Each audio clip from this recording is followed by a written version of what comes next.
Well, folks, it's Mad Dog Merv, and today, well, we are taking the Blazer out on another little excursion. We're going to try and get the tires dirty, get a little bit of dirt road here and there.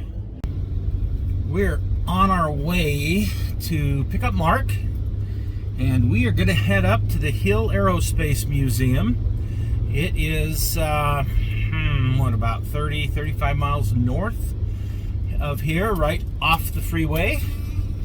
And it's one of the, I think it's the second largest air museum or Air Force museum. No, that can't be right. At one time it was, but I think Wright-Patterson is definitely bigger. And I know the Smithsonian, of course, is the largest with the Garber facility, the largest air museum in the country. So Hill's got to be like third nowadays, but Hill is a large, very large aerospace museum, and I've been going up there pretty much since they opened it up back in, I think it was 1986. So we're going to go up and check out and see what they've got on display right now, and come join us and enjoy the ride. So here we are at the Hill Aerospace Museum in Roy, Utah, 35 miles from Salt Lake. One of my favorites, the Scorpion. And this is a very unique aircraft. There's only two of these that were made, the YA-7, an Air Force version of the Navy Corsair II. This big behemoth of a cargo plane actually was flown. This airframe was flown by Jake Garn. He was a U.S. Senator from Utah and actually an astronaut as well. This thing's huge. It's so big that they put tables under the wings so you can have a picnic in the summertime. So as you go through the front doors, here's the Utah Aviation Hall of Fame, and it's absolutely filled with uniforms and some of the important players in Utah aviation history. Great gallery. This display case, not far from there, is filled with a bunch of models that are on display that were built by a friend of mine named Pete Bave. Pete has since passed away, but this is some of his collection that he donated to the museum, and he was a long-time volunteer here at the museum. The museum has a bunch of volunteer dedicated to employer Pete Hill, where the hell was bottom named after, and here's some history on the Salt Lake and municipal airports. So we're going to go in the main hangar, and the first thing I see is this big, beautiful B-25 with the gun nose on it. The thing is absolutely gorgeous. They did a great job on restoring this late model B-25.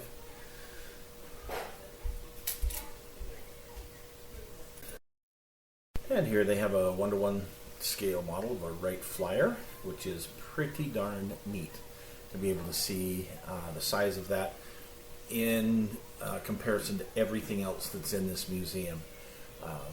Very well done. I don't know who did this, but man, they did a great job of putting this together. One of the antique aircraft they have, though, is this beauty right here.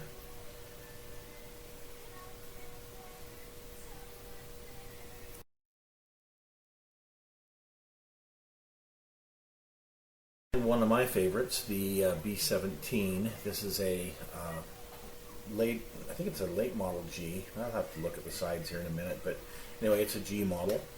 You can see the nose guns on it, the nose turret on it. This nice little display of a little control tower. I believe this aircraft was actually sold to Brazil, and that's how we acquired it at the museum here. It was through them, because I think if you look at the motors, the engines, you can see some stamping on it, something about Brazil. Anyway, here's a, what is that? It's not a grasshopper, but anyway, little observation aircraft. This P-51 is not airworthy. but it is really cool to look at. So here it is in the museum. And P-47, although why on earth they painted it gray is just completely a mystery to me. The museum does a lot of really harebrained stuff like this, where they'll just get some random color. Here is got to be my favorite, the B-24D. This one was actually taken out of the Illusions and saved. They painted it funky.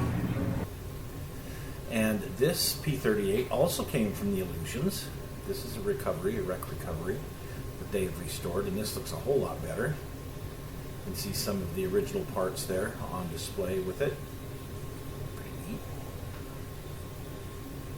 Now looking around the hangar, and you can see some of the other aircraft, an Attack, an A-26. Pretty neat. And some of the other fighters. So they've got several simulators, but this particular one caught my eye, a B-52 flight simulator. I used to have a C-130 simulator in here, as well as a couple of others. Looking a little bit closer at the controls and whatnot. Now, I have been in the B-52 that the museum owns. We'll talk about that here in just a little bit. Back when I was much thinner, half the man I am now. So they have a second hangar, and here we are looking around that hangar. We'll look in detail at some of the aircraft there here in a minute. Starfighter, Delta Dart, Delta Dagger, got Voodoo here. Yeah, the 100 series is well represented at this museum. And I think painting the aluminum paint on it looks very good. Look at this. Kind of a neat drone from yesteryear. Again, very well restored. They do a good job on their restorations. I just take issue with the color sometimes. That Starfighter looks great. And these things really sit low. I can almost look eye to eye at the pilot, almost. Pave low. I remember we used to have Jolly Green Giants around here all the time, and then when the Pave Low came along, wow, what a neat helicopter. Here is a little display done up for fire rescue. Pretty neat. I can't remember the name of this helicopter, but it's kind of strange looking, but at the same time, it's pretty neat. Kind of unique. And a Thud. The D model, the fighter model. The 388th Fighter Wing that is at Hill used to have Thuds. After Vietnam, they came here and there were Thuds all over the place. Canberra, that's pretty neat. Painted all black. It's a neat looking aircraft.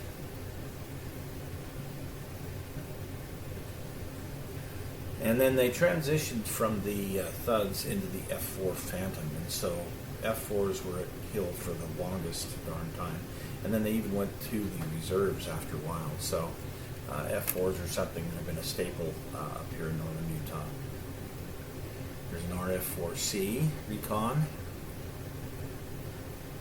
The Hill Air Force Base is a logistics center, so there's a lot of repair work and painting and things like that go on here. Now this is a very unique aircraft. This is an SR-71C model. There's only one C model, and that's because of a couple of accidents. One of the YF, I think it was YF-12As, had a nose gear accident, so they took the back end of that, and they took the front end of another SR-71 that had some rear damage and spliced it together, and here you go. This talks a little bit about it if you want to stop and read it. This will tell you all about our very, very unique SR-71C model. Only one of its kind. Oh, gotta love the aardvark. And the paint job on this, real pretty. real nice. They've done a great job on the restoration. A little bit shiny for me, but hey, still nice. Ah, here is, I remember when this particular bird sat about 3 blocks from my house by the airport air traffic control building, and it had the WW on the tail. So I'm familiar with this bird. It's been around for a very long time, but they've restored it. It looks great. God, I know you. I know you too. F-16, A-10. Oh yeah, another F-16, a 15. Oh, some great aircraft here. Didn't get a good picture of the RF-84, unfortunately. I'll have to go back and get a better picture of that. This is a very unique aircraft, very neat aircraft. And then, of course, Big Alley, you've got this particular one here that is all dressed up for one of our local guys, one of our local pilots who was an ace, Clifford Jolly, as I recall.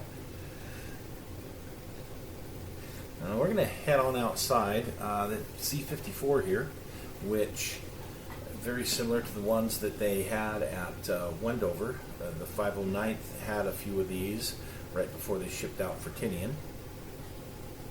And speaking of which, here's a B-29. Now this B-29 has been dressed up as one of the atomic bombers. This is not the case. This thing, we'll look at the name, the real name on it, but I was going to work on this at one point in time, but some things came up in life and I never got around to volunteering. It used to be called Haggerty's Hag, and it had been crash landed out on Doubleweed Proving Grounds, and they shot all sorts of chemicals and stuff at it. 47, these are always neat.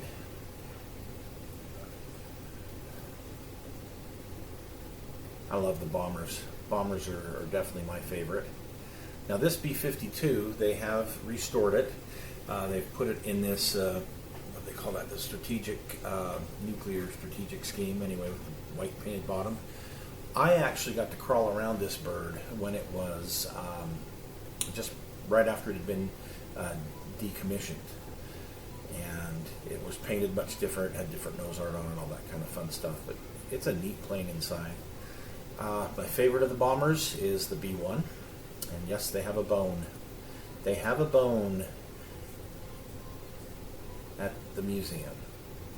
Now, one last thing.